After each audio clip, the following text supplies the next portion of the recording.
مسلمانانی بەڕێز و خۆشەویست، پێشەکی دەڵێم ئینا لله و ئینا ئیلەیهی ڕاجعون. ئەوە هەتا ئێستا 6 جومعەیە ئێمە جومعەمان نەکردووە، خوتبەمان نەداوە و ئێوەی بەڕێزیش 6 جومعەیە جومعەتان نەکردووە.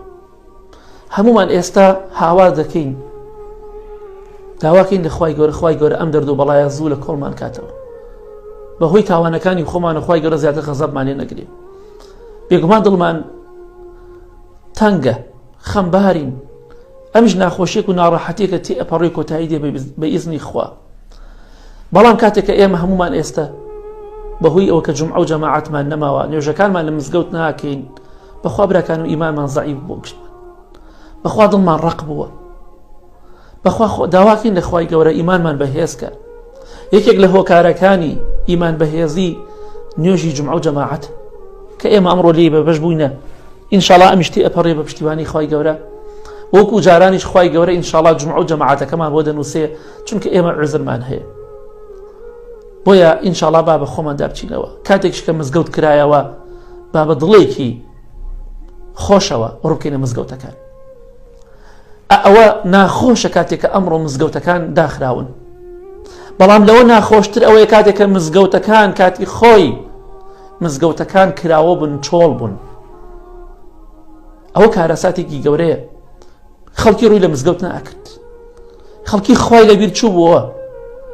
بۆی ئینشاڵڵا بە ئاگامان لە خۆمان بێ، ئەمڕۆ دڵمان ڕق بووە، ئیمانمان زەعیف بووە، پێویستە بە خۆمان دابچینەوە، داوا بکەین لە خوای گەورە دڵەکانمان پڕکە لە ئیمان و لە تەقوا. هەروەکو چۆن جاران خوای گەورەمان خۆش دەویست، لە خوا دەترساین، ئینشاڵڵا دەبێ بەردەوام بین لەسەری. هەوڵدێن بەردەوام دڵەکانی خۆمان نەرم بکەین لە ماڵەوە بە قورئان خوێندن، بە زیکر و یادی خوا. ئینسانی ئیماندار نابێت لە کاتی بەڵاو موسیبەت و ناخۆشی و ناڕەحەتیە خوای لەبیر بچێت. نابێت کاتێککە تۆ مزگەوت نەماوە ئەمڕۆ واز لە جومعە و جەماعەت هێناوە لە مزگەوت کە نییە لە ماڵیشەوە بە هەمان شێوە نوێژ نەکەیت، لە ماڵەوە خوات لەبیر بچێ.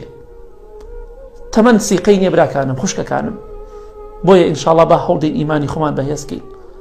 وەڵڵاهی دڵمان ڕق بووە، وەڵڵا ئیمانمان زەعیف بووە، پێشترش هەر ئیمانمان زەعیف بووە، پێشترش هەڵ دڵمان ڕق بووە، بەڵام ئێستا زیاتر. کاتێک سەیری دەوروبەری خۆشت ئەەکەی، ئەو خەڵکە لە خوا ناترسێ، ئەو خەڵکە ئەوەندە ناشکوری کرد. ئێمە چەند ساڵە هاوار دەکەین تو خوا بەس ناشکوری بکەن، کورە بەس بڵێن خوابی بڕێ، تو خوا ئەمەکەی حاڵ، ئەمەکەی ژیانە. خوا چی پێشانی ئێوەدا؟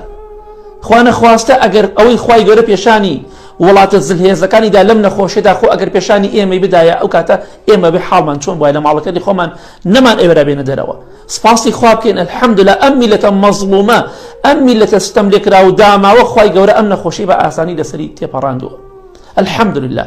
و ئینشاڵڵا دەرگای مزگەوتەکان، دەرگای قوتابخان و زانکۆکان، هەموو شوێنەکان دەکرێتەوە بە پشتیوانی خوا سەبر بگرین، بەڵام با ئینشاڵڵا خوامان لەبیر نەچێ لە ماڵەکانمانە.